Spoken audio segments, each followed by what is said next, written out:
So thank you. As usually, this seminar series, we don't have a lot of a very lengthy introduction, but thank you for coming from Stanford.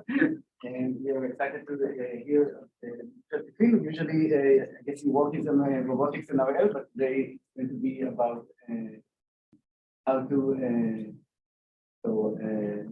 when we don't want our models to be too creative. Sometimes in generative models, maybe you want them to be creative, but sometimes you don't want them actually, they're classifying and you don't want them to be too creative. So Chelsea will tell us how to prevent that from happening. As usual, we have a very interactive format, so people can feel free to raise their hands and ask questions, and I'll try to be better and actually raise my hand and not just walk over. So please go ahead. Thank you. Awesome. Thank you. It's great to be here back in Boston from where I did my undergrad.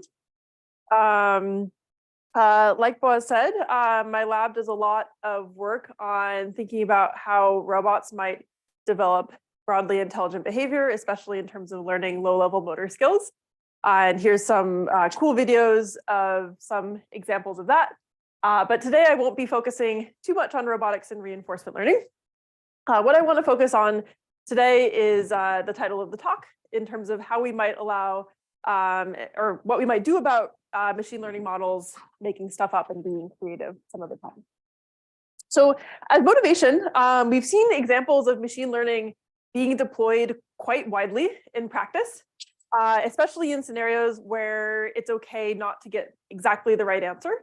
For example, in recommender systems, also in scenarios where it's really useful to get the most common use cases right, such as I would argue in things like Google Translate, and also in scenarios where your goal is to just make an expert faster at what they do, something like Codex, for example.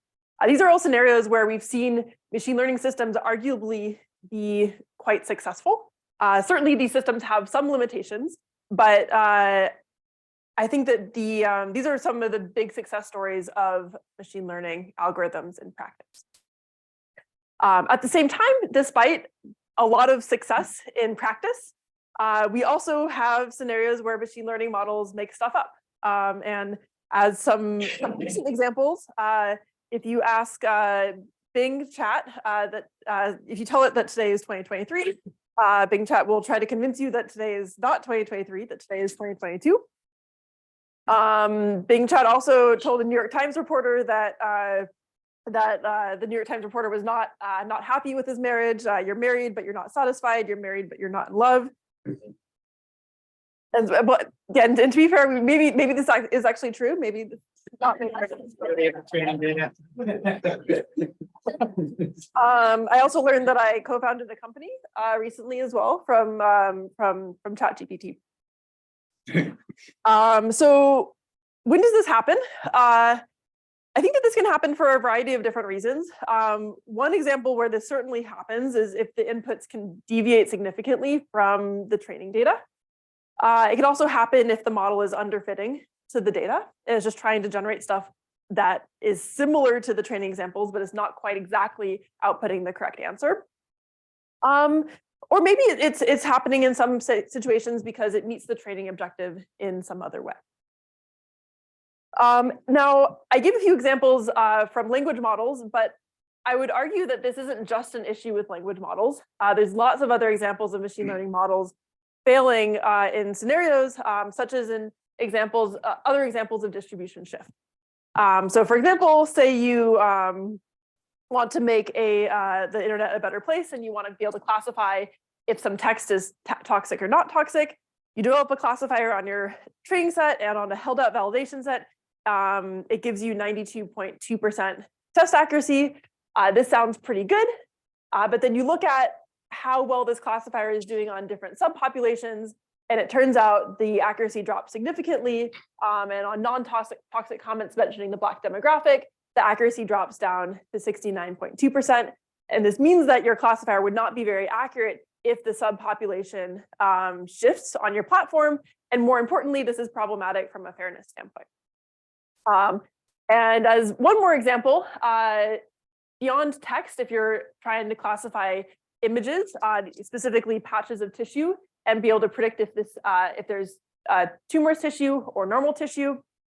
You can get a classifier that has 93.2% accuracy on test images from hospitals that were in the training set. But then if you try to deploy the same classifier to a new hospital, the accuracy drops to 70.3%. These two specific examples are actually from the WILDS benchmark, which Pongwei and Shori and a number of others put together. And it's been a pretty cool benchmark for studying some of these problems where neural networks are making up answers because of distribution. So now getting back to the motivation, we've seen some examples where machine learning models are getting the wrong answer. Like Boaz mentioned, this is okay in some scenarios. And sometimes the whole point is to make stuff up. We're actually asking them to be creative. But ultimately, these models are unreliable when they're deployed in the real world. And this can be super problematic, especially if the models are interacting directly with real people who are not experts. And we've seen examples of companies using neural networks to generate news articles and to interact with real people in mental health tools. I think that these examples are problematic. It's also possibly a deal breaker for safety critical settings where you really need to get the right answer. And I don't work too much in healthcare myself, but I think that in healthcare settings, for example, this unreliability might just prevent their deployment altogether. Cool. So that's the motivation. Now, the question comes down to what should we do about this? What should we do about the fact that these models are unreliable? I don't fully know what we should do, but I figured we could have a little bit of a conversation around it in this talk. And I'll talk about some work that we've done that I think makes steps towards tools for fixing or at least mitigating some of these challenges. The first will be to build tools that allow us to detect model-generated content in the first place. And this will be a fairly blunt tool, but if we don't trust these algorithms, at least we could be able to detect when we're seeing content that's generated by neural networks and possibly just ignore that sort of content, for example. As a sharper tool, I'll then talk about how we might help models better understand what they don't know. And this sort of tool might allow neural networks to abstain from making predictions when they don't know what the right answer is, rather than making stuff up. And then lastly, I'll talk about how we might actually ultimately try to improve model performance under some forms of distribution. And as we go along, we're going to be getting more powerful tools for combating some of these challenges, but the problem will also get harder as we're trying to develop more powerful tools. Cool. So let's get started with the first work of trying to be able to detect model-generated content. And in this work, we're going to focus specifically on large language models and being able to detect text that was generated by a model or not. Beyond the motivation of actually these models being unreliable, one additional motivation for being able to detect this sort of content is that students are really excited, or some of them are excited, I guess, about using tools like ChatGPT. One student said that personally, yes, I've used and experimented with ChatGPT, and it's extremely useful for assignments, not just because it answers all your questions that you ask, but it completely destroys the use of tutors. However, it should be noted that it can be used proactively, but unethically, because it's easier to cheat and just copy whatever the AI has provided. And another student also had experience using ChatGPT as well. And so there's, I think, still debate for whether we should allow students to use tools like this. But at the very least, it would be useful to understand if what they produce on an assignment was generated by a model or not.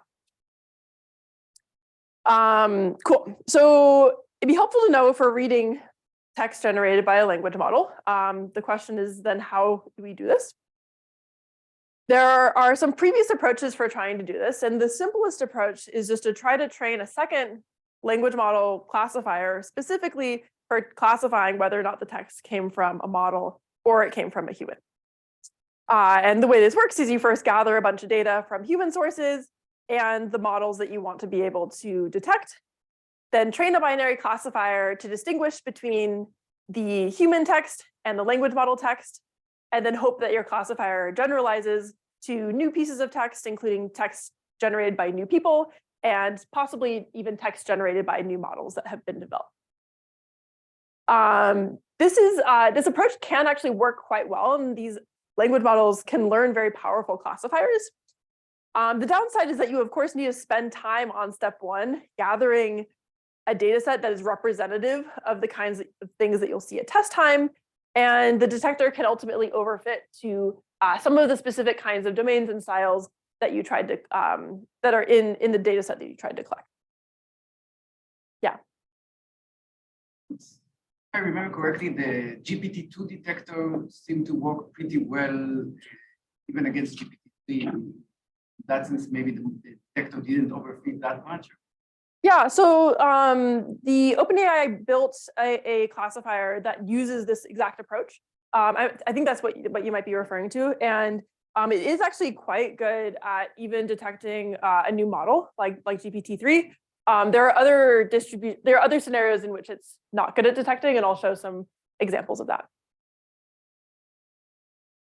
Cool. Yeah. Why do we think this sort of a model would work well? Is it because these models aren't capturing the underlying distribution accurately, or why should there be a difference between? Why should there be a difference between human text and language models? This is a great question. It seems at least empirically to be the case that there is a difference. Like these models can actually work quite well, and I suspect it's that language models have some sort of signature in the text that they're generating, making it, I can't exactly say what that signature is. And actually there's works on actually trying to make a signature, make a watermark out of the text. But even without that, these classifiers do seem to do well. I don't think we know why. Yeah. Maybe one way to think about it is that you think of a model as just one particular person, but the person that you happen to have millions or billions of data of writings of tokens that they wrote, then probably you could recognize the style of a particular person. Yeah. So if it is kind of representative of a person, I also think that a lot of these models are trained on the same data sets with similar architectures and so forth. And so that could be a reason why we might expect it to generalize, because it shows the styles of, well, I don't like anthropomorphizing, but it shows some of the styles of something that's narrower than the full human population, which seemingly, I would guess, is probably more diverse. Yeah. Can you use this to like have like a GAN kind of where you keep taking the model and Yeah, so you could certainly like try to explicitly adversarially trick this sort of classifier if you wanted to develop a language model that could evade detection. And I think that will be true for all detection methods, including the methods that I'll talk about.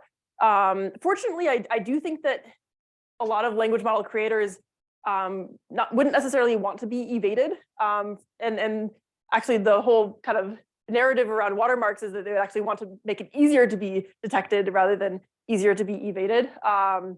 But certainly there may be kind of bad actors out there in some sense. Yeah. the like or whatever.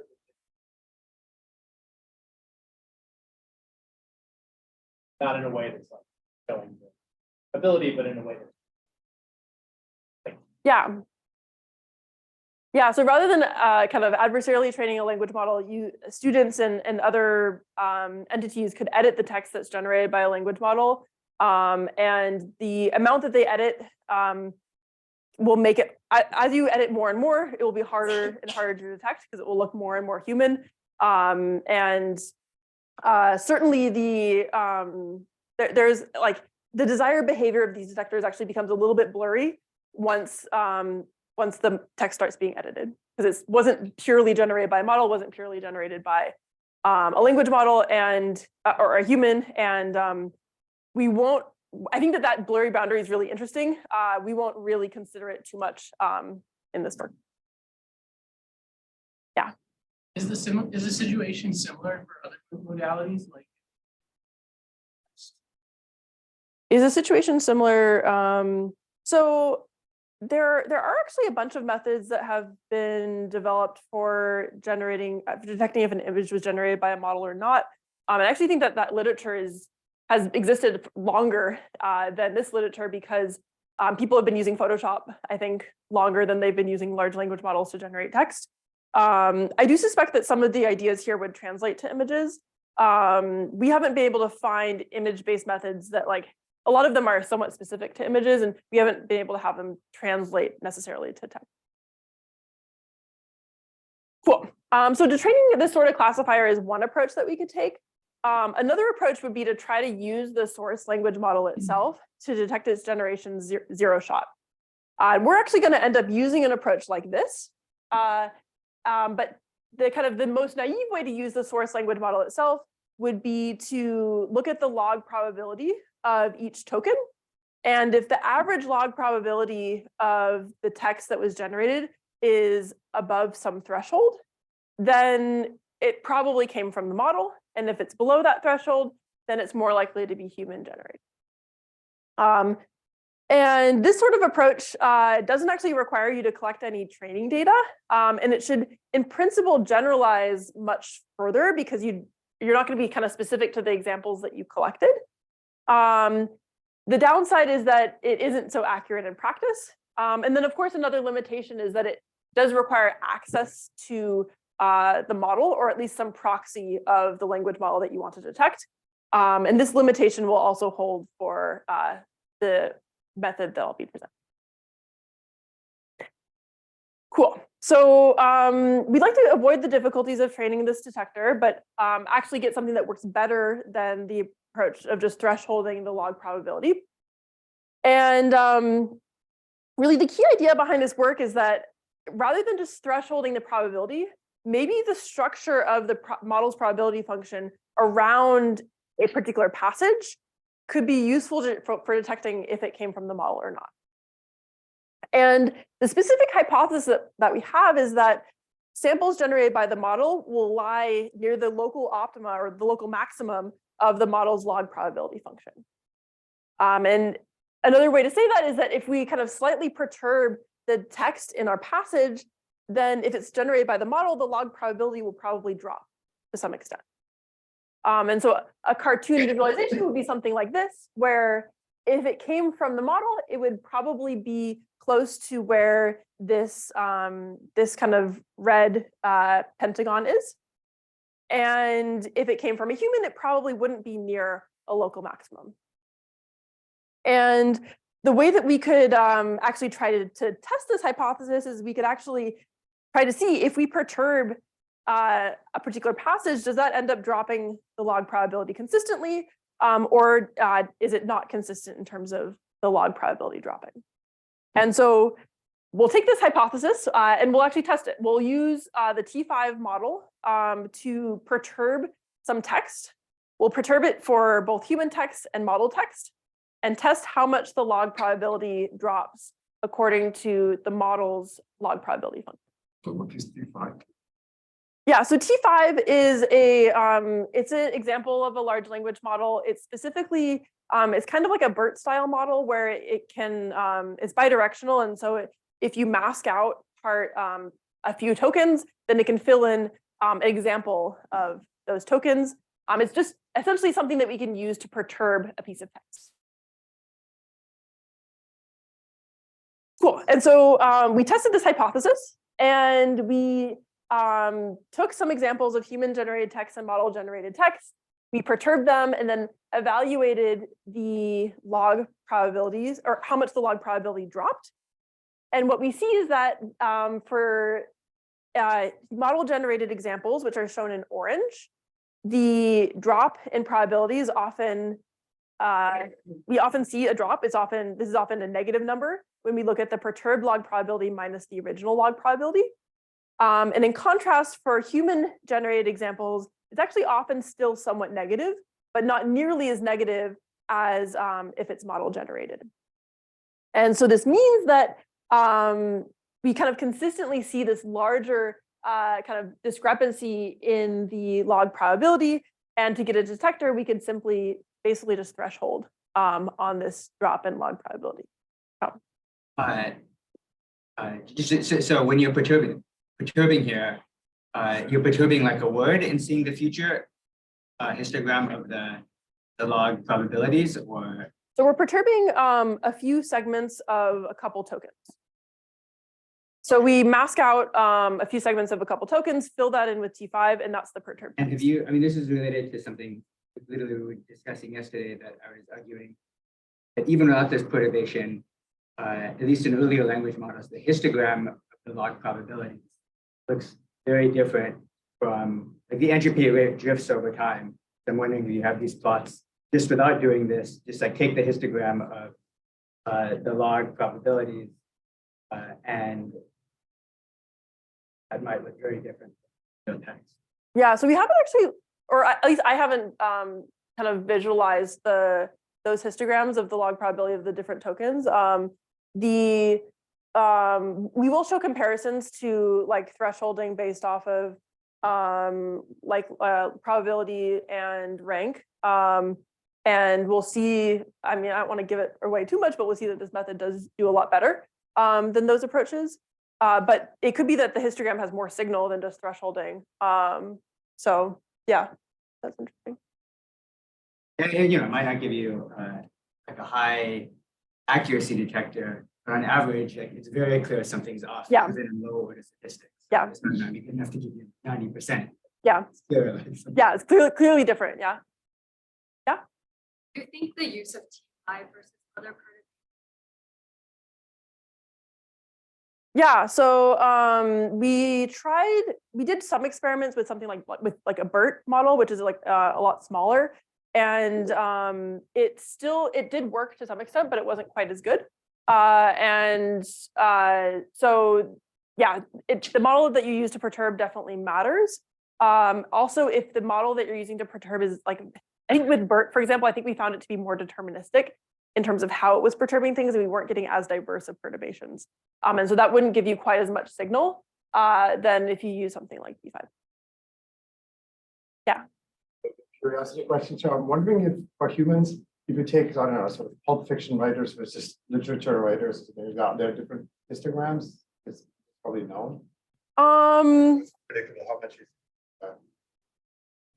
Yeah, so this is so these are showing it for different models. I'll have results for different data sets, like creative writing versus news articles, for example, and we'll see different just quantitative success rates, or well, specifically like area under the ROC curve. But yeah, I don't have specific visualizations of histograms for those. Yeah. So I've seen, like, for example, ChatGPT are constantly updating. So would this be robust to shift? Yeah, so would this be more robust to model shift over time? I'll show some experiments where we have a different model used for estimating log probabilities and for evaluation. The short answer, well, I'll show results. Yeah. If you have a long text, then you could basically look at perturbations that are pretty far enough from each other. So even though you have some overlap here in the probability, the histograms, you can get higher accuracy. But the sense is that the perturbations are kind of independent. If you say perturb a token and then perturb a token that's like Also, away from it, then you can amplify the success. Here it seems that there is significant overlap in some. yeah, so we can see that it isn't as successful for some of the models. NeoX specifically is harder to detect from. This is already showing multiple perturbations. Like this histogram is showing like multiple perturbations. And so it does mean that it's just like not quite as good at NeoX when we threshold. We have tinkered around with which tokens we target to perturb. And we found that sometimes that actually makes it like gives us a clearer signal. But the short answer is we haven't yet found something that really amplifies the signal even more. Yeah. Good question. So like, could you repeat the perturbation process a little bit? Because technically speaking, I guess like some perturbations could be more adversarial or more more useful in this detection process, because we know that there are grammatical rules underlying language and the model doesn't necessarily pick up on all the grammatical rules. And perhaps like a more rule-based process could be better for performing such detections. Like in the context of images, we often see fake images will, for example, not give you shadows of objects, and those are often rules that we use for detecting fake images. Yeah. Or can we think of such signatures in a more rule-based manner? So I don't know for sure, but I suspect that these models are actually really good at obeying grammar. And I think that those sorts of low-level rules are actually like what they pick up on like first. And so I suspect that low-level rules based on like the rules of English probably wouldn't work very well here for that reason. Yeah. In some sense, you're doing the opposite. You're detecting a model because it's too good in some sense, right? Yeah. The log probabilities are higher than what a human, which in some sense says it obeys more correlations at least than a human. Yeah, I guess like some rules are, there's a hierarchy of rules, and some rules are very surface level. Perhaps like subject verb agreement is relatively a surface level rule, but you get like more and more hierarchical rule, especially in language, because it's very tree-like structures. So yeah, just wondering, because that's what the first thought process is often envisioned when you're trying to detect fake images. Like, Yeah. I could certainly see it working better for that sort of thing for images and video. And I've seen video generations where it really can't get physics right. And it like the physics looks right, but if you look really closely, it's making up some physics. So yeah, I would be less optimistic for text though. Yeah. This path. Sorry, the derivative of plot.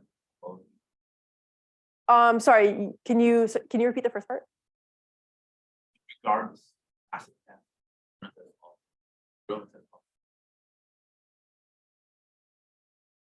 So I guess I'll briefly touch on the mathematical interpretation of how we can interpret this mathematically, and then I think that might answer your question.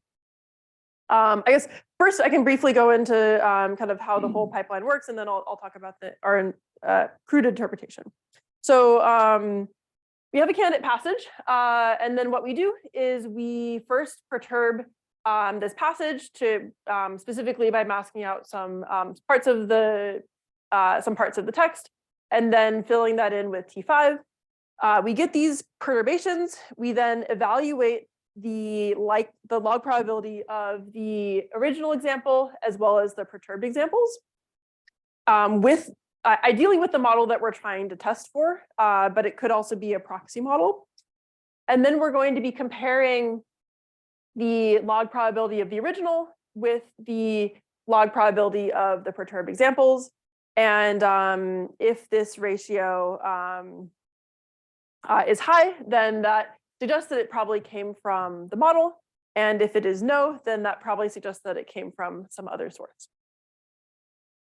Yeah. Sorry, just geometer's curiosity. What is probability curvature here? Is it just looking at relative probabilities, or is there something geometric in? By probability curvature, and I'll sort of get on this on the next slide, but we're kind of referring to the fact that when we perturb it, we are looking at the kind of the probability around the passage, and then basically what is the shape of the probability function of the model. And so specifically, one way that we might be able to interpret this is thinking about how, thinking about kind of the curvature specifically. And so you can think of scoring a perturbed passage as kind of a directional second derivative of the probability, the model's log probability function. And with this interpretation, you can think of kind of averaging over the perturbations as a pretty rough estimate of the trace of the Hessian. And so essentially, if you have a very negative trace, that means that you're near the local maximum, and it's probably a model sample. So if you like math, this is maybe one way to interpret what it's doing. Yeah. So if you're going to kind of analyze the curvature in latent space, why not perturbing directly? If you analyze the curvature, Because you could perturb the latent, you could generate variations there and then decode. Yeah, so I guess I'm not sure if we have a good perturbation function in latent space. I guess you could add Gaussian noise. We did try some things that more directly estimate this, and we didn't see improved results. Yeah.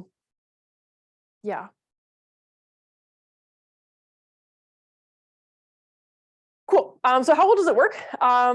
First, we're going to compare to other criteria for looking at the model's probability function without using any other data. And specifically, we'll compare to thresholding on log probability, rank, log rank, and entropy. And these data sets, XSUM is a news article data set, Squad is question answering, and writing prompts is creative writing.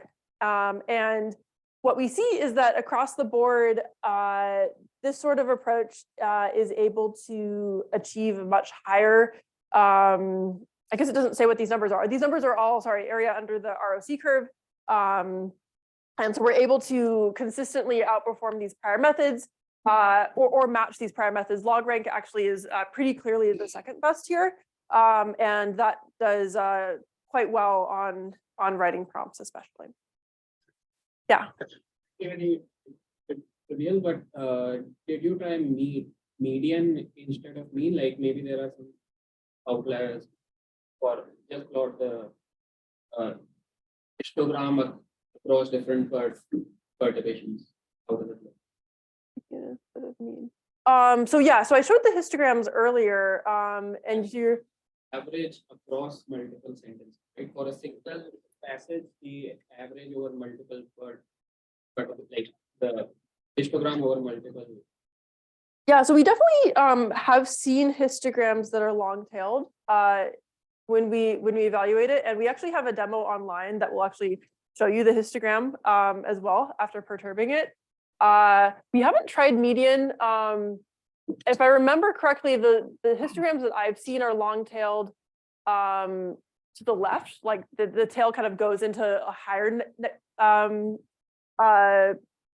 or a larger negative number or a more negative number, and the mean would kind of bring you more in that direction. So I haven't investigated this too much, but it seems like mean might be better, but it could be interesting to try median as well. Yeah. What like temperatures? Yeah, so for sampling, this is using top P and top K. We also have results just sampling just directly without top P and top K, and the results are fairly similar. The numbers actually, I think, are a little bit lower if you just sample without top P or top K, because top P and top K gets you closer to the maximum. It's just easier to detect that sort of text because it's more deterministic. But the numbers are still pretty high in that setting. In terms of temperature, I don't think we varied it too much. We might have an ablation, but I can't remember. You know, yes, you don't know. Yeah, so I suspect that if you increase the temperature, that it would be a little bit harder to detect. Yeah. Unfortunately, most people like using low temperatures and like using like top P or top K because it gives you better outputs typically. Cool. And then what if we actually compare to the supervised like language model classifiers that I mentioned at the beginning? These supervised models are shown in the bars with the dots on them. There's two of them. One of them is using like a Roberta base model. One of them is using a Roberta large model. And we see that these classifiers, if you're on something that's in distribution, these classifiers do quite well. So this is the top row. These classifiers get like, yeah, high 90s or high 80s, mid 90s. Whereas if you start to go out of distribution, for example, on PubMed examples or on data in German, these classifiers struggle because it's out of distribution. Whereas the methods that don't train on data don't suffer as much on these out of distribution because they don't have a data set they're training on. And then another question that came up is, what if we edit the machine generated text? And so what we did is we looked at the performance as you rewrite varying amounts of the text. We wanted to do this in an automated way, and so we rewrote it with T5.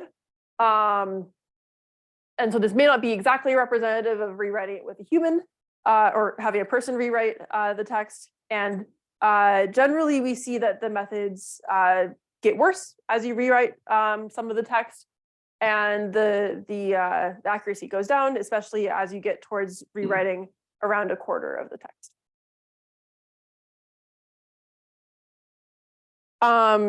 Great. So those are the main results. And then in terms of the limitations, this does require access to the generating model. And what you can try to do is actually try to score with a different model than the model that you're trying to test. And this shows the performance. If you score with the model that you're trying to test, you get the highest accuracy.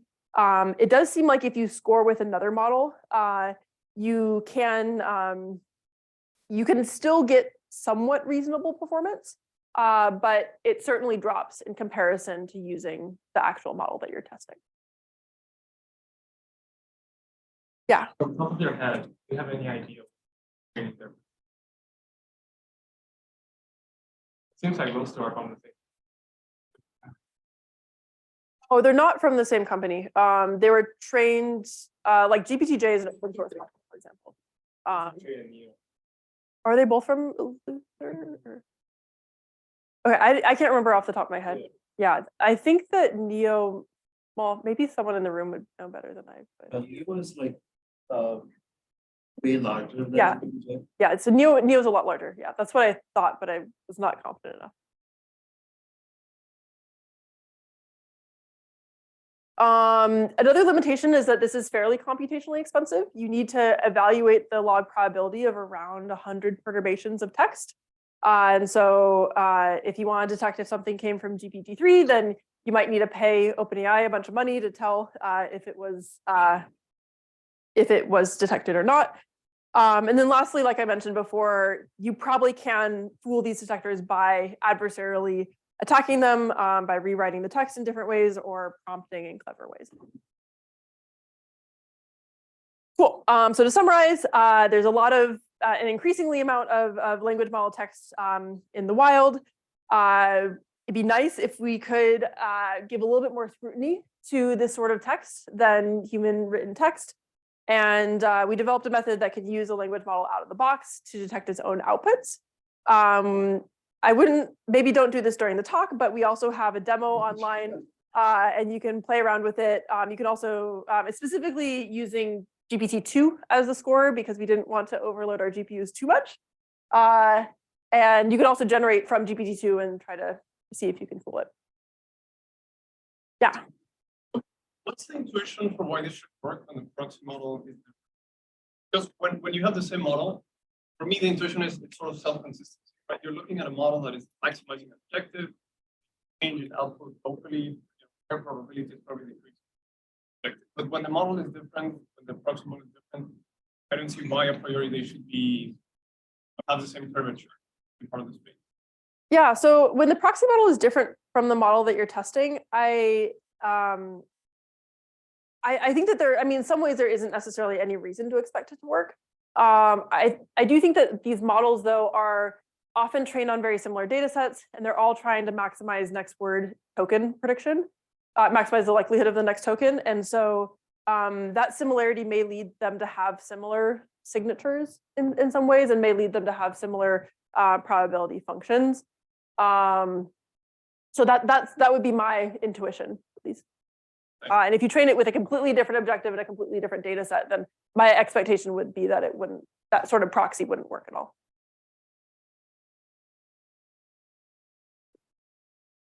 Awesome. So this was kind of, I think, the first tool that might allow us to deal with the fact that neural networks like to make stuff up, is maybe we can just try to detect if it's model generated, and that would be useful.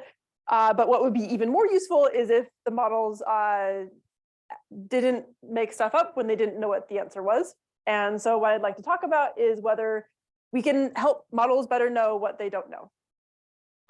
And this kind of falls into at least two different problems that have been studied in prior work. The first is trying to determine if an input comes from, is basically out of distribution. And typically in the OOD detection literature, it's studying when the input comes from an unseen class label. And the second is a selective classification scenario where you only classify inputs that you think you're likely to get correct. And I think that both of these problem settings are pretty interesting because they might allow us to develop models that abstain and not give an answer when they think something's out of distribution or when they think they're going to get it wrong. Unfortunately, at least in terms of OOD detection, there's been some work that has found that there really isn't a prior approach that consistently performs the best in terms of detecting out of distribution examples. I think that this is because distributions can shift in many different ways. And so it's hard to develop a single universal method that can anticipate those different shifts. And one other thing that I'll note about this problem setting is that oftentimes it's more important to avoid making an incorrect prediction than to try to classify everything.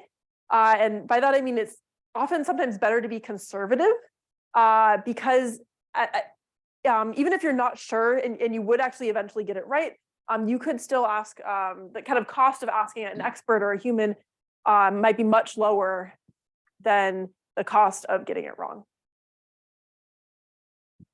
Cool. So we'd like to be able to encourage the model to be unconfident on new out of distribution inputs. And like I mentioned, it's really hard to anticipate all of the possible inputs that you might see at test time. And so the key idea is that we're not going to actually try to anticipate like all the possible scenarios. We're going to try to get a representative example, a representative set of examples of the OOD test inputs. And this could be directly like the unlabeled data from your test set. This would be kind of a transductive setting, or it could be something else that you think might be representative. We'll call this this data or this set of examples uncertainty data, because this is the data we want to be uncertain about.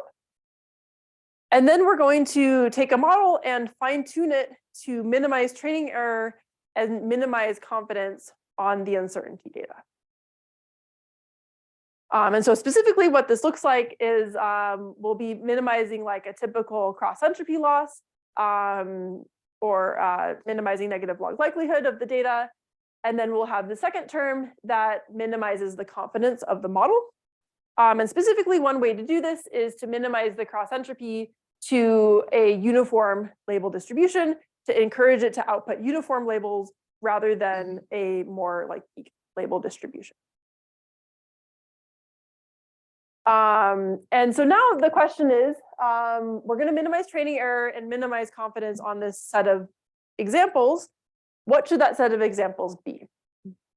In one case, we'll look at having this correspond directly to unlabeled data from the target distribution. This it can either be from the target distribution or exactly be the test inputs.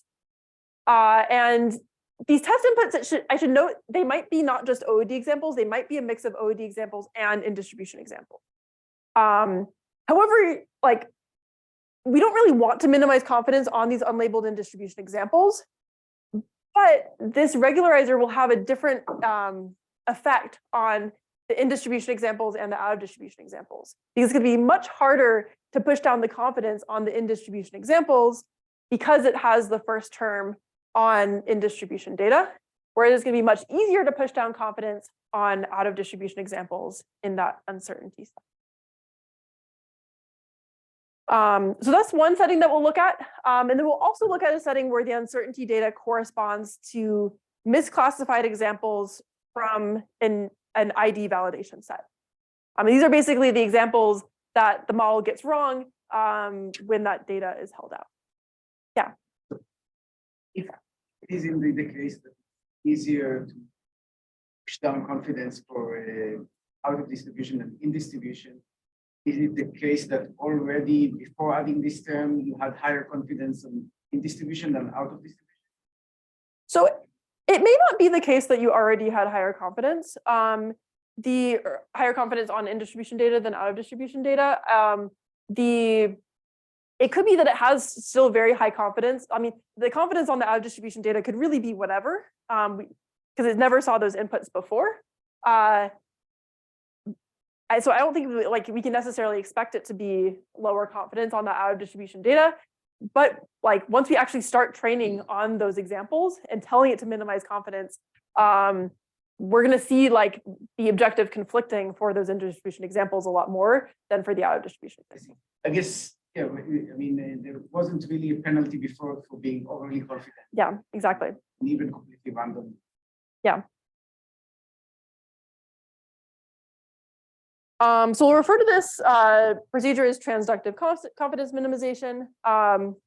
And before we get to the empirical results, one thing that's kind of cool about this sort of method is that you can essentially show that the model that achieves the optimum of that objective should give you probabilities that lower bound the true confidence, at least on when you're in like the truly transductive setting where you're minimizing confidence on the actual test inputs. And this sort of result only requires that you have a sufficiently expressive model class that can actually optimize that objective. And it doesn't require anything about how well the model generalizes, which I think is pretty nice. And once you have this result with an additional smoothness assumption, you can also show that you can provably detect out of distribution examples from in distribution examples. So I think that this sort of having this sort of theoretical result is really nice for safety critical cases where you want to be conservative, you want to lower bound the true confidence. And then we can also look at the evaluation. Before I get to the evaluation, are there any questions? Yeah. How well do you think this OOD data that Yeah, so how well would it work on OOD data that wasn't in the uncertainty set? So I think that it certainly wouldn't work as well as if, well, it wouldn't work as well if you have OOD data that's from a different distribution that is in your uncertainty set. We actually, in all of our OOD detection experiments, we're actually going to be, our uncertainty data is actually going to be not exactly the test inputs. It will be from the same distribution because we found that to work well in practice, and it's slightly less strong of an assumption as requiring exactly the test inputs. If the OOD data is from a very different distribution, then it might help a little bit because you're encouraging the model generally to be more conservative, but I don't think there's necessarily any reason for it to believe that it would do like super well in that scenario. Cool. So for OD detection, we looked at a number of different metrics of being able to detect whether or not an example is out of distribution. This includes the false positive rate for a given true positive rate and the area under the ROC and precision recall curves for this binary ID versus OOD classification task. And then there's a lot of prior methods for OOD detection. And so we're going to compare to a number of different methods that are shown here. I won't go through all of these, but we essentially have 3 different classes of methods. The first class of methods are examples that they only use the training data set, and they try to then, for example, threshold the maximum probability of the model. The second class of methods try to use kind of pseudo out of distribution examples, for example, from some other very diverse data set, and do different things with those pseudo examples. And then the last class of methods use the same assumptions that we're using, where we're actually going to be using unlabeled target distribution data. The binary classifier simply tries to classify between the training data points and the unlabeled target distribution data points, whereas ERD is going to try to learn an ensemble and maximize the diversity of the ensemble on the unlabeled data. Cool. So first we looked at a pretty standard CFAR OOD detection benchmark. We looked at a setting where CFAR 10 and CFAR 100 were the in distribution data sets. And then we looked for each of those, we looked at 5 different out of distribution data sets. And we compared to the best standard and pseudo OOD methods. I'll show here the settings where the results aggregated across the 5 OOD data sets for the CFAR 100 in distribution data set. Overall, we see that in comparison to methods that don't use any additional data and that use pseudo OOD data, specifically leveraging target distribution data allows for pretty substantial improvements. So for example, when we look at the false positive rate at 95% true positive rate, the false positive rate drops from like around 60% to around 13%, which is pretty substantial. And then we also averaged the rank across the 5 different OOD data sets. And we saw that using this sort of transductive confidence minimization is very effective. And then when you also include the CFAR 10 results, we see kind of similar kinds of improvements on 9 out of 10 of the OOD data sets. And the only data set that it didn't work on was when the ID data set was CFAR 10 and the OOD data set was CFAR 100, which is, I think, kind of a weird setting. And we have a little bit more work to do to understand exactly what's going on for that data set pair. Cool, and then we can look at an even harder case, which is often referred to as near OOD detection. And here we're going to compare to the other transductive methods, because this is what they've been evaluated on in the past. And specifically, we'll look at a setting where the in-distribution data set corresponds to half of the CFAR classes, and the out-of-distribution data set corresponds to the other half of the CFAR classes. And what we see here is that first we get a consistent improvement over using a binary classifier.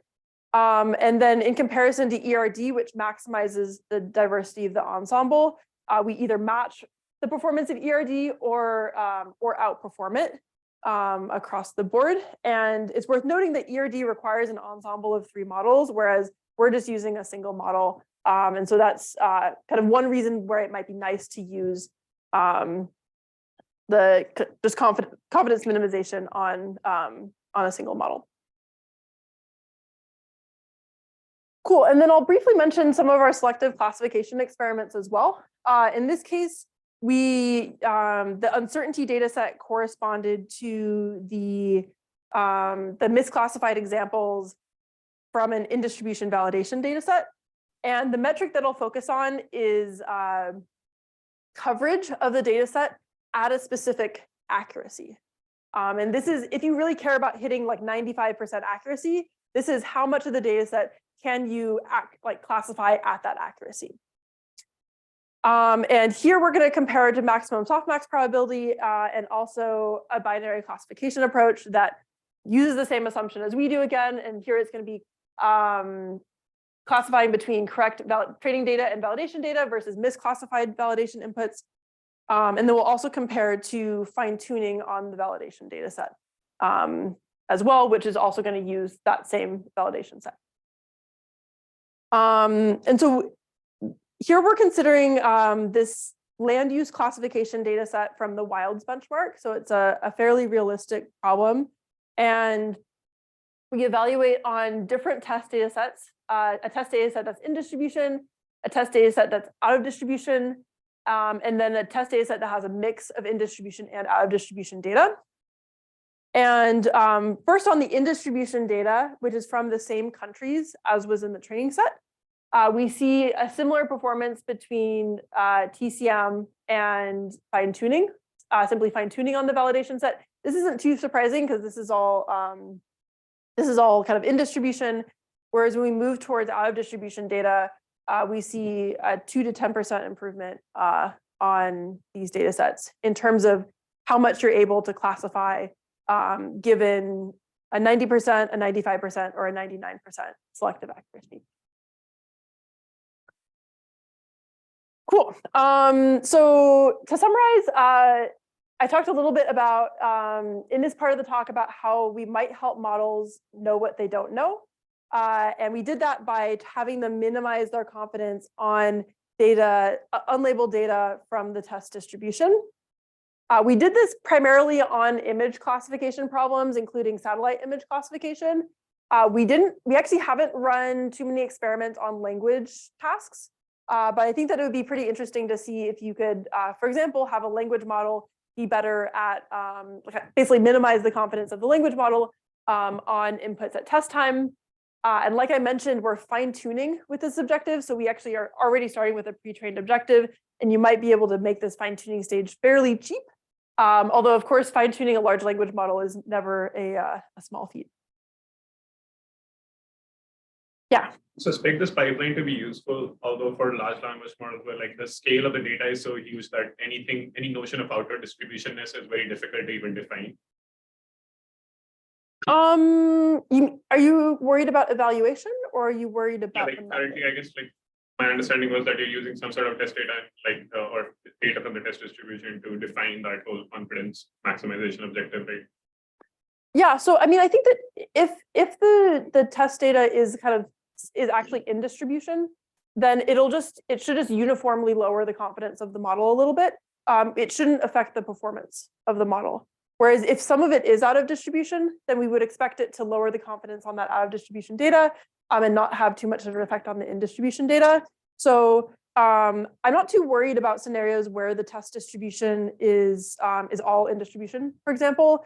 The only thing is that if it's having trouble pushing down the OOD data because it looks too much like the in distribution data, that would be a challenge, and it might be a challenge if we scaled up these data sets more. Why normalize for the uniform distribution and not just create an extra label for being uncertain for like protocol?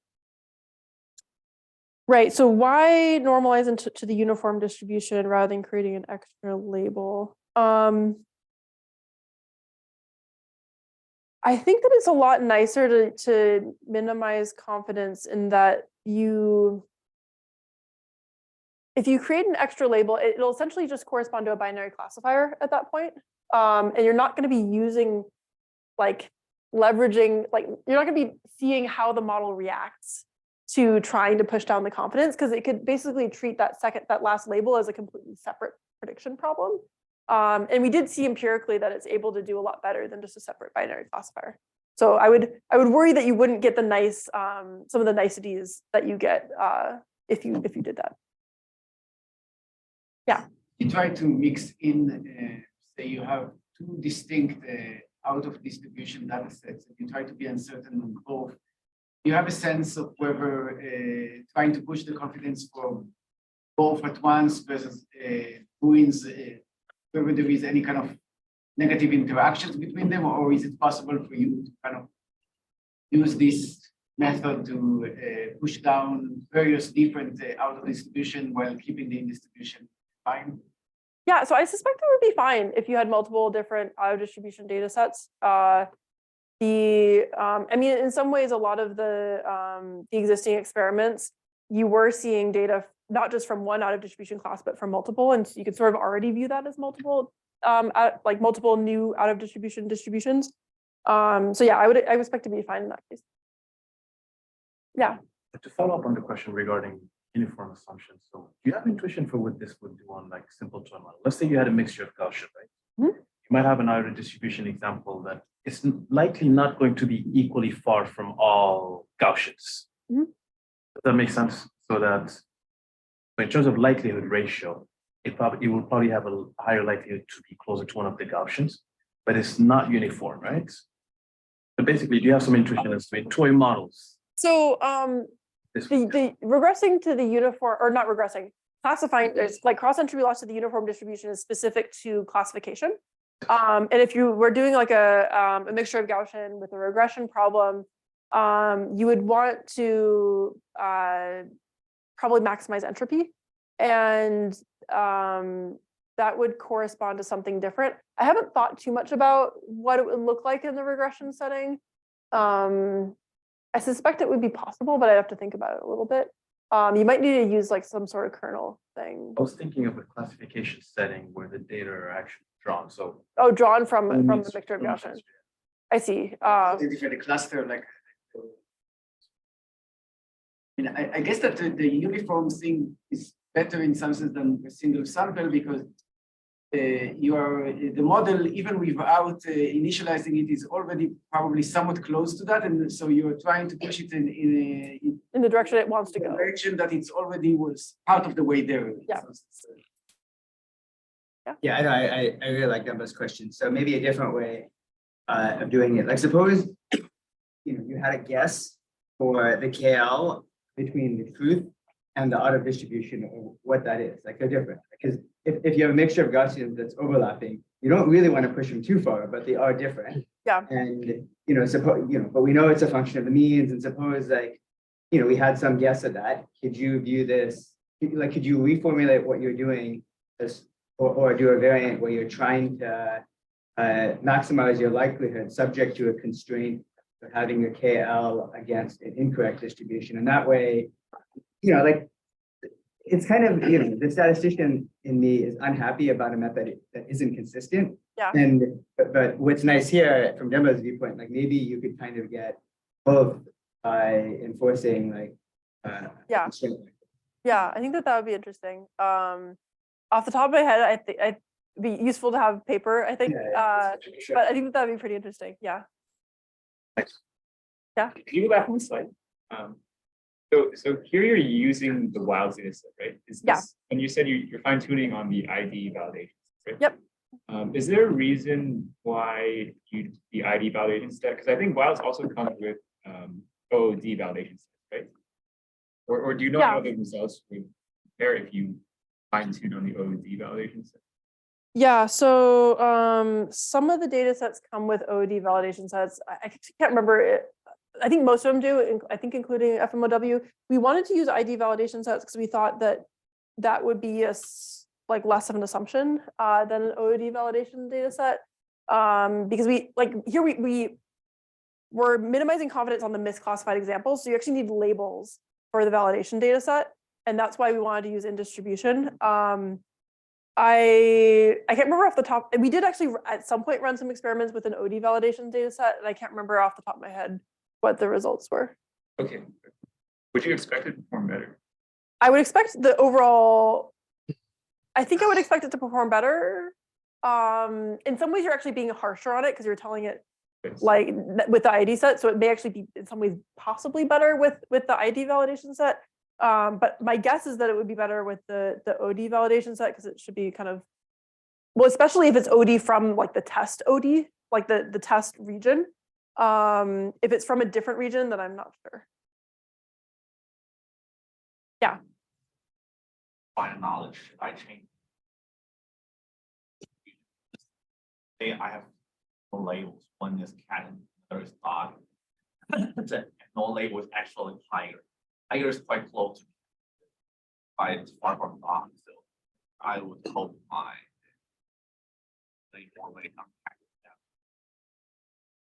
Yeah, so I think it could be reasonable instead of using uniform to use something that's like slightly more weighted towards cat, possibly. In some ways, that reminds me a little bit of like distillation in some ways. Like the original distillation paper from like Jeff Hinton and so forth.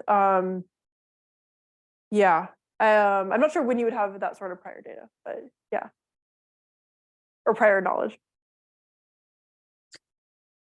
Cool. Now, the last thing that I'll talk about is even better than helping models know what they don't know. How about they actually like figure out what the right thing to do is on a new test distribution.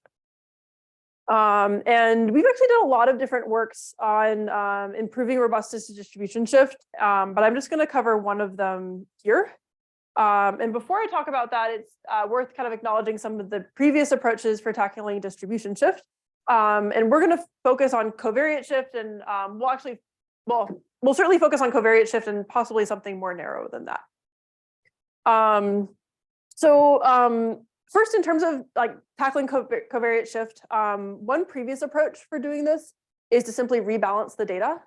And the key idea here is to upweight or upsample data points that are underrepresented or data points that you're doing poorly on. And this is kind of the key idea behind like distributionally robust optimization, where you upweight or upsample the data points that you're doing the worst on, uniform class resampling, and some other more recent approaches. And then separate from rebalancing, there's also a class of approaches that try to leverage this idea that you should be invariant to a given domain, such that when you see data from a new domain, you can generalize effectively. And so this is another approach for trying to get generalization to new domains. This includes things like domain adversarial neural networks, invariant risk minimization, and others. So I mentioned both of these prior approaches because I think that they're both, in some ways, I don't know, some of the most effective ways for handling covariate shift, some pretty general ways, and they often do produce models that are robust to spurious correlations or robust to domain shift. The downside is that they may require annotations for which domain the data point came from. And they also won't necessarily address more extreme spurious correlations that I'll show on a couple slides.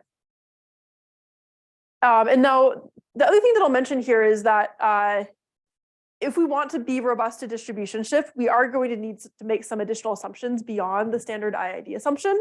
And so we will do that in this work, and in some ways, these other prior methods do that as well.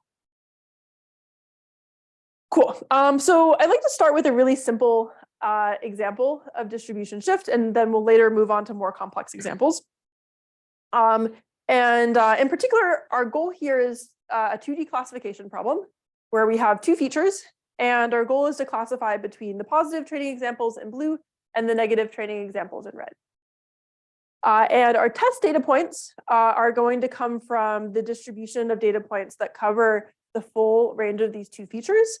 And so we could think of these as being visualized in gray here, and they have some unknown label. Now, it's worth mentioning here that there are a lot of functions for this example that can all achieve a low training loss. And given these, for these particular test examples, those different functions can't all be correct.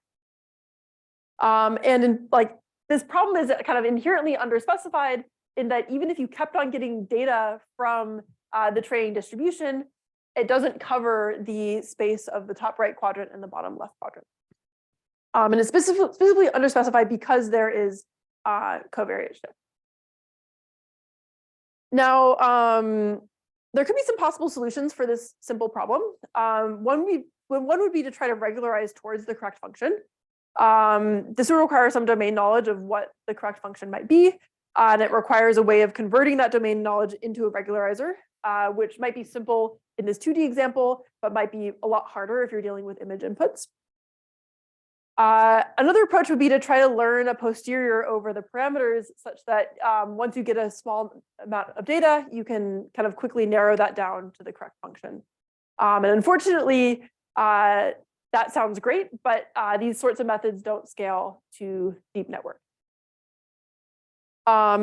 So I guess another approach that you could consider is maybe we can try to, instead of learning kind of the full posterior, try to train an ensemble of deep neural networks that might cover the space of functions.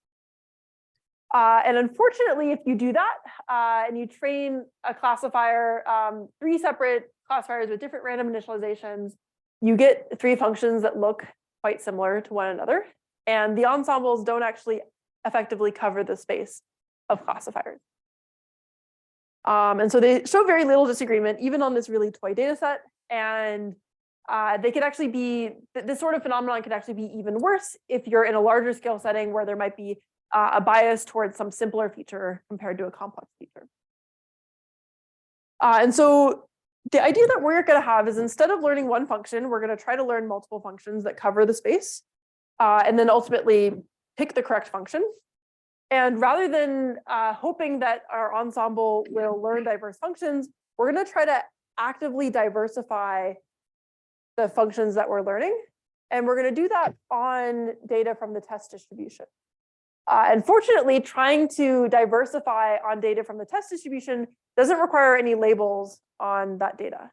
And so we can, again, kind of operate in this transductive setting where we only require unlabeled data from the target distribution.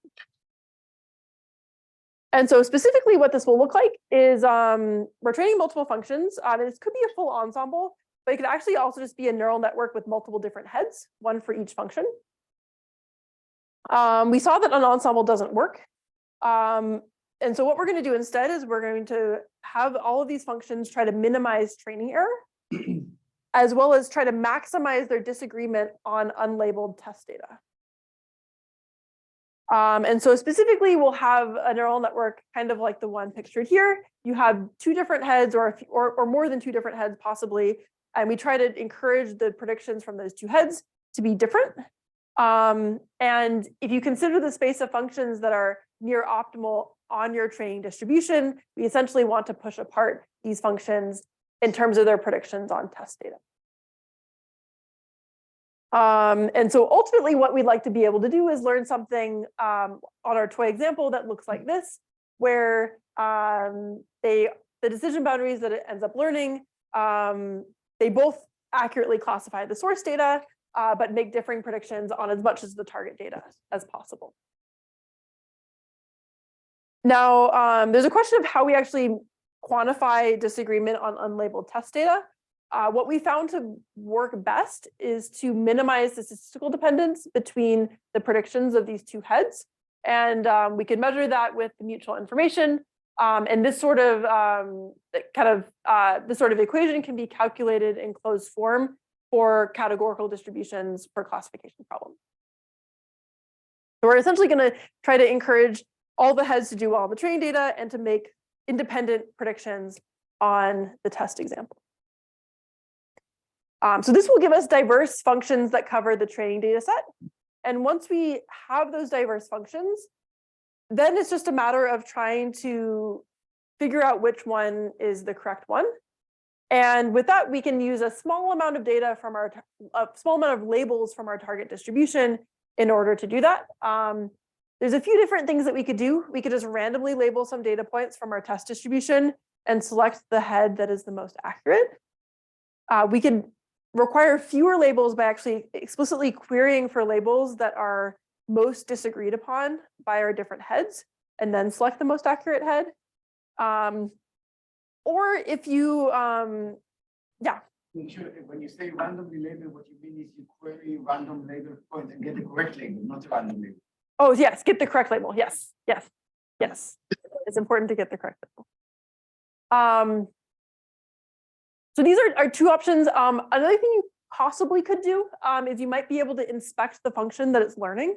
And if you have some information about what function you want it to learn, then you could pick the function that looks more accurate. For example, if interpretability methods worked really nicely, then we could use those methods to inspect what features these models are using, and then pick the one that's using the features that we think are the correct. Cool. So to summarize, first we learn diverse functions by diversifying on unlabeled test data points, and then we pick the function that that works well on a small number of labeled test examples. Yeah. Are you training these multiple models jointly or sequentially? We train them jointly. I suspect that you could also do it sequentially if you wanted to. Yeah. So how does this work? We can look at the toy example, and this is what the two classifiers learn if you train them with the div-dis loss. And so we can actually see first, it seems to actually learn kind of a max margin solution first, and then eventually is able to diversify to learn a function that pays attention to one or the other feature.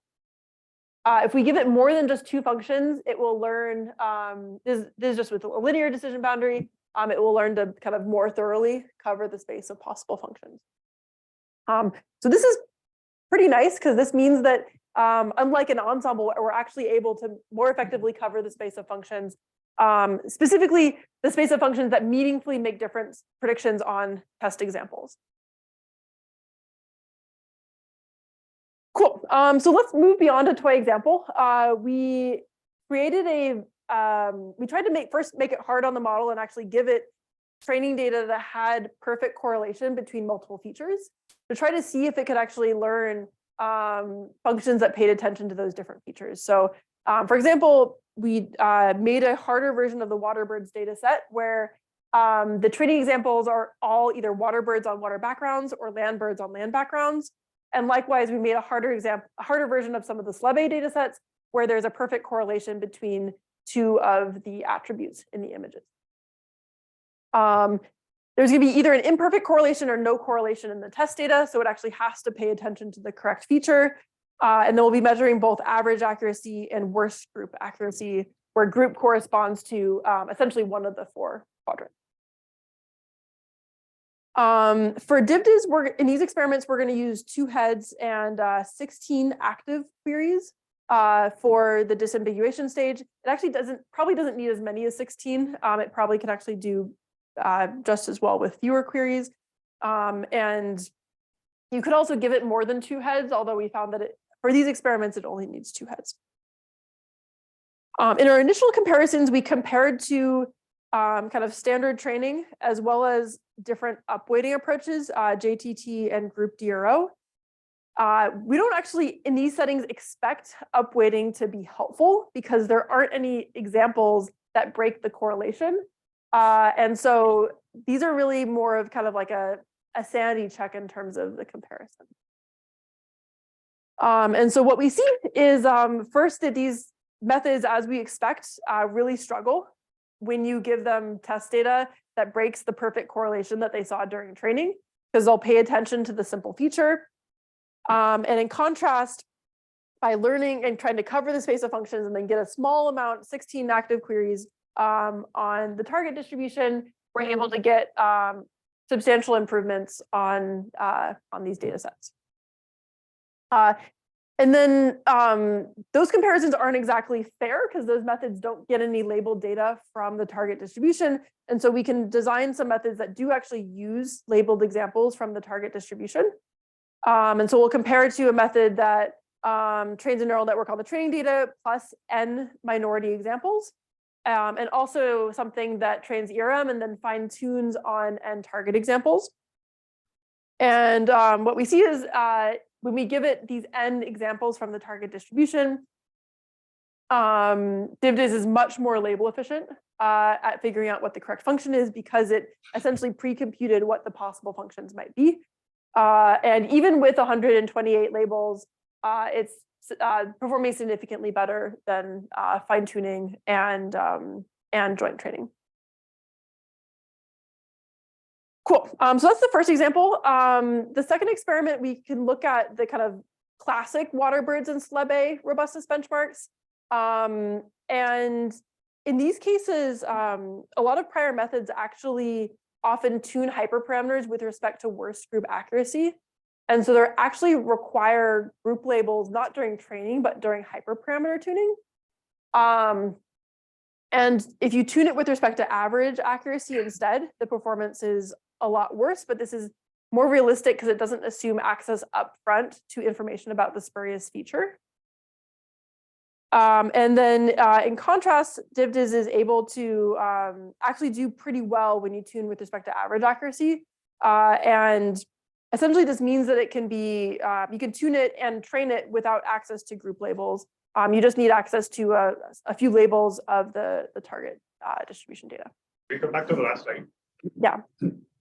So the paper mentioned, especially the Kirichenko paper, like what they in that paper kind of show is that the model just does pick up on most of, like a bunch of diverse features as long as your data set, training data set was diverse enough. Yeah. It's just that a single linear head is not sufficient to like use all of those diverse features to some extent. And like when you have new distribution come in, you need to kind of like retrain and you basically the features exist. It's just that the linear head is not sufficient. To me, what it seems like with the diversified, so these are my ambiguity, what you're currently getting is multiple heads are capable of exploiting the different features.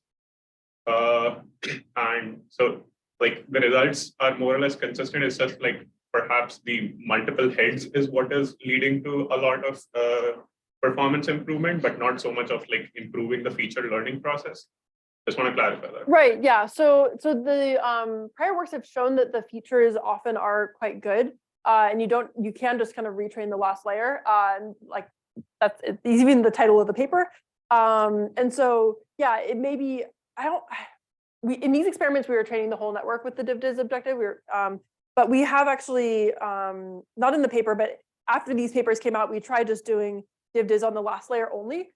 And that worked quite well. And that's also quite nice because it means that we could just do this sort of, we don't need access to the unlabeled data during the full extent of training. We just need it to train multiple linear heads. That said, I'm not 100% sure if these results would hold up in all scenarios. They certainly seem to hold up on the benchmark problems, but there might be other problems where you don't get good features, and I would expect DivDis to be possibly better at learning diverse features.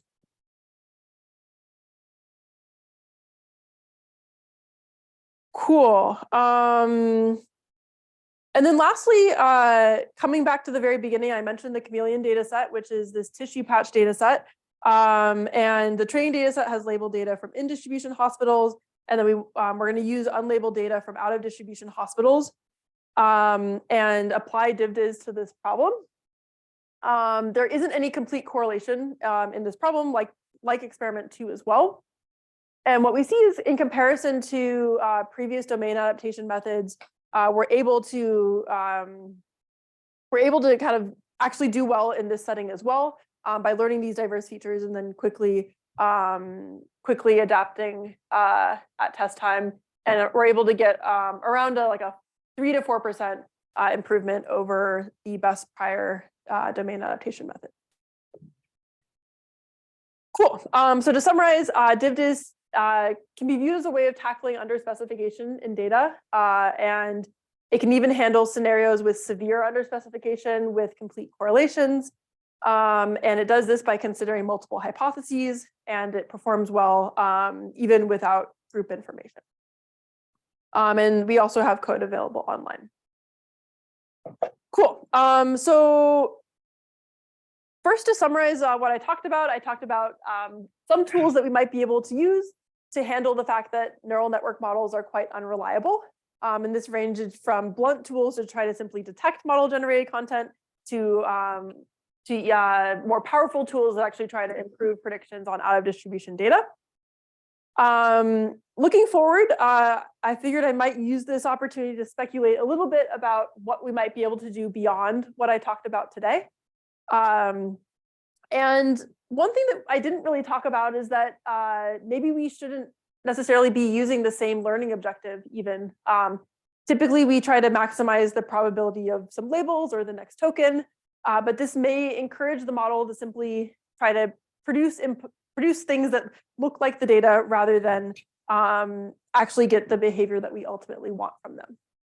And so in contrast to kind of traditional next word prediction, what if instead we considered something more like what humans do, which is that they learn language and they learn lots of different things as a kind of byproduct of trying to complete tasks in the world, like getting milk and satisfying hunger.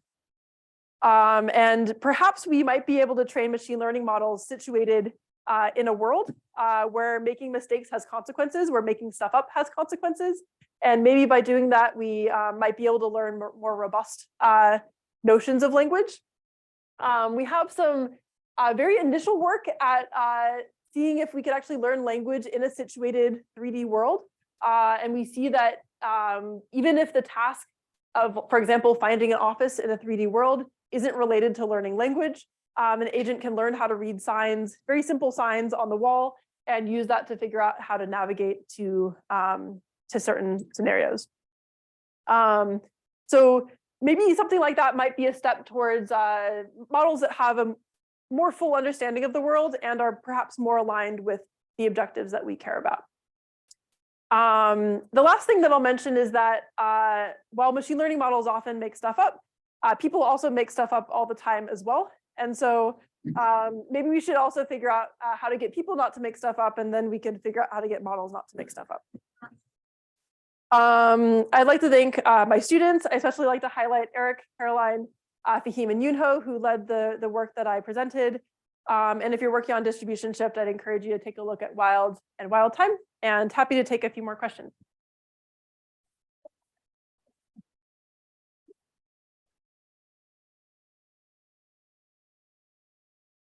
Yeah. Oh, this is a really wonderful presentation. Thank you very much. And I'm really interested in the third topic, and I'm just throwing this thought out. But if you look at the decision boundaries that were learned by this test case, it's sort of like I understand it like sort of like an ensemble of weighting data sets so that the decision boundaries can shift. Interesting. So can you think of it, you're asking, can you think of it as Sort of like a reweighting of the reweighting of the data set? Yeah. Yeah, so it may be possible in some scenarios to basically try to like basically learn decision boundaries that work well on different reweightings of the data set. That might look a little bit like a mixture of experts. Yeah, I do think that this sort of approach is a little bit more powerful in that if you have the completely correlated setting, any way you reweight it, it probably won't learn diverse functions. And it'll specifically try to kind of learn diverse functions on the test distribution, and it won't care about diversifying on things off of the test distribution. And there's lots of possible dimensions that you might diversify on. It specifically targets the test distribution ones. But certainly, I think that there are I think it'd be interesting to explore other ways to learn these diverse functions, including possibly ways that don't use test inputs.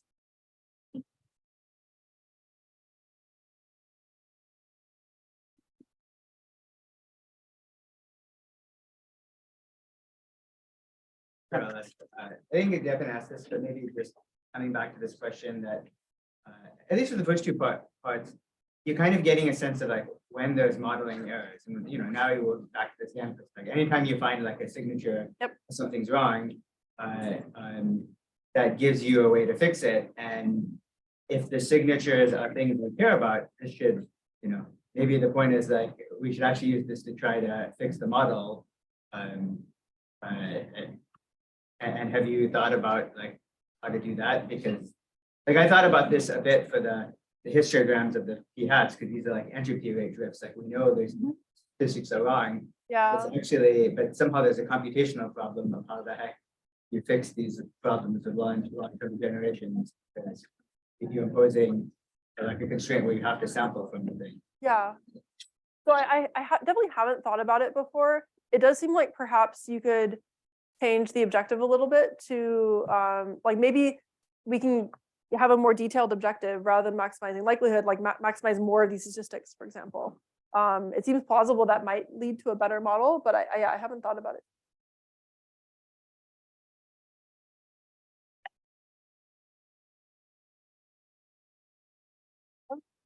For the last approach, I wonder how much it depends on like having a good cover of the function space. Like it seems like in very high dimension, like you need like an exponential number of. Yeah, so this is a great question. The number of heads that you'll need is really going to depend on how much distribution shift there is. So if there are lots of spurious features and they are all broken on the test data, like there's basically this huge distribution shift, then you're going to need a large number of heads. But fortunately, I think that a lot of distribution shifts aren't like that. And even if there's lots of spurious features and only one of them change on the test set, then you actually only, again, need a pretty small number of heads, because if the test data set has all like 9 out of 10 of those spurious features, it's okay for it to pay attention to those spurious features because they're still correlated on the test examples. And so it's really going to target the specific test data set and distribution that you have.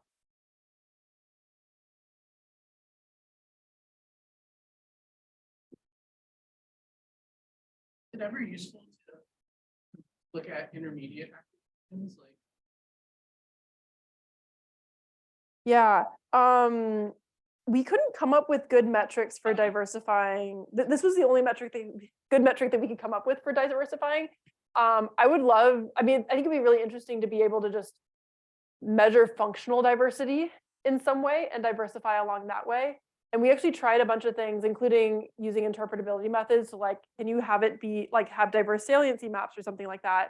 But we weren't able to actually get the diverse functions that we wanted without the objective that, without the specifically maximizing disagreement on test data. There was actually a prior method which puts a regularization constraint of the input-output Jacobians being orthogonal for different heads, and then tries to use that, which is close to what you were saying about the saliency maps, because essentially the Was that Damian Tenney et al? Yeah. Yeah. Yeah, we haven't had too much luck with that. And I think that they need to train like a pretty large number of functions, like maybe more than 50 functions to get diversity. And so some of that is also just coming from randomness, I think. So yeah, I think that that's interesting, and I would love to get something like that to work even better. Thank you, Chelsea.